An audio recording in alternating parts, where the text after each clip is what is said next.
Bienvenue sur Africa 24 dans cette nouvelle édition du 12-15, sommaire de l'actualité.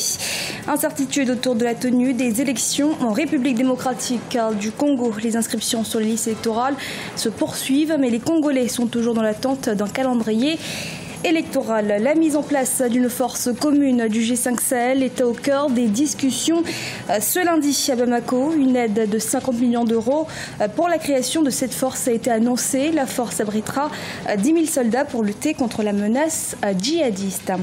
Et le Sénégal procède au paiement de sa dette intérieure. Le Trésor public débloque 100 milliards de francs CFA en direction des petites et moyennes entreprises nationales. En République démocratique du Congo, la refonte du fichier électoral a été activée depuis fin mai. Elle va se poursuivre jusqu'au 31 juillet prochain. Les autorités continuent d'appeler à la mobilisation autour de cette élection présidentielle dont la tenue demeure incertaine. Marcel Farmarouna. Depuis le 28 mai 2017, plusieurs habitants de Kinshasa, en République démocratique du Congo, ont commencé à s'inscrire sur les listes électorales pour la présidentielle qui devrait se tenir d'ici à la fin de l'année. Selon la Constitution, ce scrutin interdit une candidature de l'actuel président congolais, Joseph Kabila. Le contexte politique fait peser des risques sur la tenue effective de ce scrutin dans les délais prescrits par la loi fondamentale.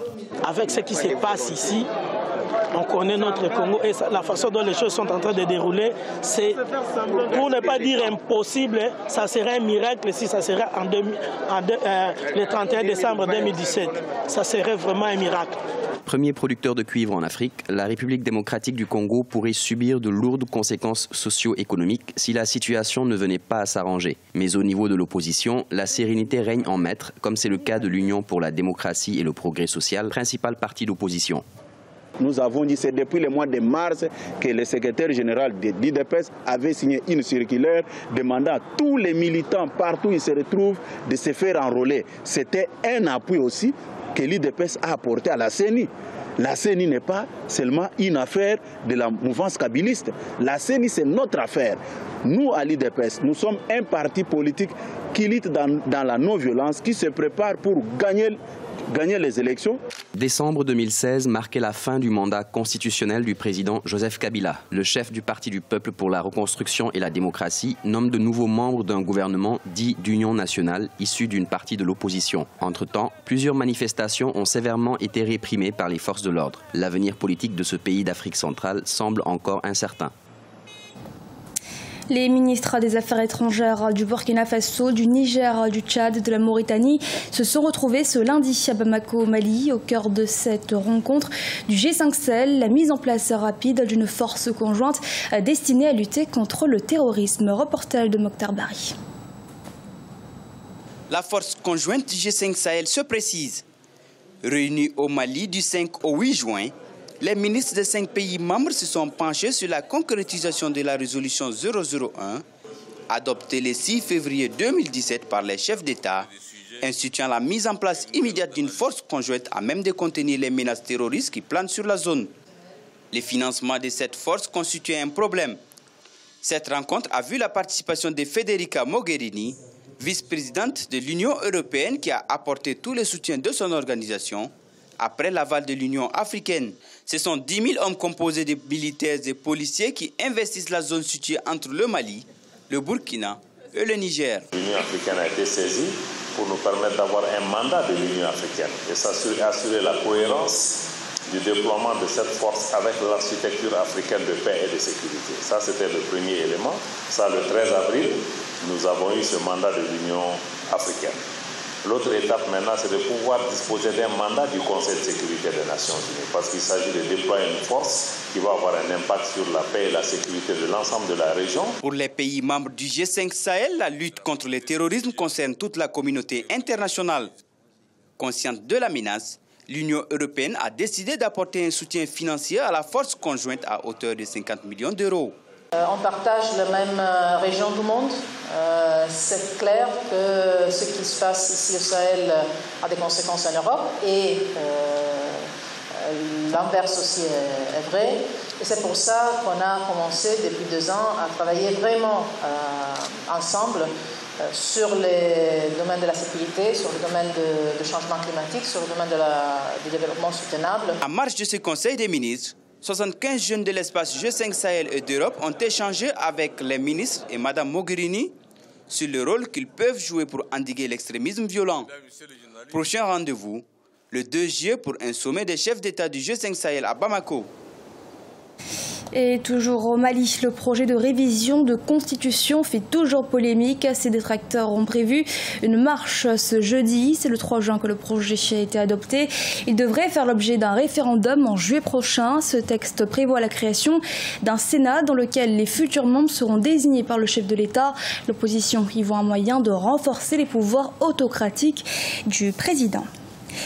Au Sénégal, le président Macky Sall souhaite la mobilisation de 100 milliards de francs CFA pour les petites et moyennes entreprises. Objectif, solder la dette intérieure et poursuivre dans une meilleure conjoncture le plan Sénégal émergent. Siamlo Victoria CG.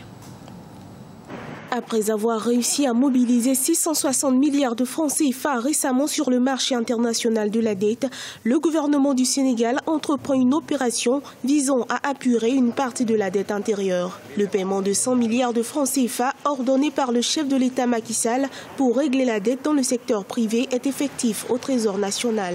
Cette dette intérieure qui était impayée avait un peu gêné la trésorerie des entreprises. Donc, il y a un processus de relance économique dans la mesure où les entreprises pourront honorer leurs commandes, pourront donc procéder à des activités ultérieures à travers donc les carnets de commandes que les chantiers divers vont leur demander. Selon les estimations, le service de la dette du Sénégal représente aujourd'hui 2 points de croissance du produit intérieur brut. Et bien qu'il soit encore loin du ratio de 20% du budget, le Sénégal, pays membre de l'UEMOA, l'Union économique et monétaire ouest-africaine, dispose d'un stock de dette en deçà de la norme communautaire de 70% du PIB, ce qui lui permettra d'atteindre ses objectifs de croissance à court terme et de les rembourser. Actuellement, le taux d'endettement du Sénégal est à 57% environ du PIB.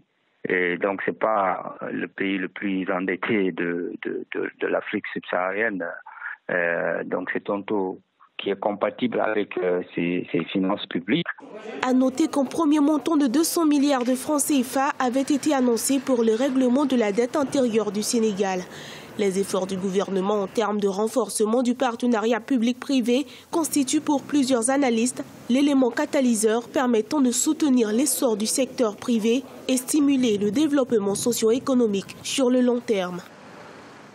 Et du sport avec les préparatifs du match Bénin-Gambie, rencontre attendue le 11 juin à Cotonou. Les écureuils tenteront d'en découdre avec les Scorpions et ce face-à-face entre directement dans le cadre des éliminatoires de la CAN 2019. Reportage de l'FTUNO est commenté par Oumokai Samba. Les écureuils du Bénin affronteront les Scorpions de la Gambie le dimanche 11 juin 2017 au stade de l'amitié Mathieu Kérékou à Cotonou. Ceci entre dans le cadre des éliminatoires de la Coupe d'Afrique des Nations de football CAN Cameroun 2019. En prélude à cette confrontation, Omar Tchomogo et ses poulains multiplient les séances d'entraînement. On a envie de faire les choses bien, de se qualifier pour cette prochaine CAN qui aura lieu au Cameroun. Voilà, on sait qu'on est dans une poule très difficile, avec l'Algérie, le Togo et la Gambie qui est une équipe très solide. Tout est possible. Je pense qu'aujourd'hui en Afrique, on a démontré que tout le monde pouvait battre tout le monde. Maintenant voilà, je pense qu'il nous faut un petit peu plus de sérieux, un petit peu plus d'expérience dans notre jeu. Le match du dimanche 11 juin 2017 constitue la première journée des éliminatoires de la CAN Cameroun 2019. Le sélectionneur national s'est investi pour galvaniser les 23 joueurs convoqués. Bon état d'esprit, le groupe est conscient du match et de l'enjeu de dimanche. Je pense qu'on continue à travailler pour enfin gagner le premier match à domicile.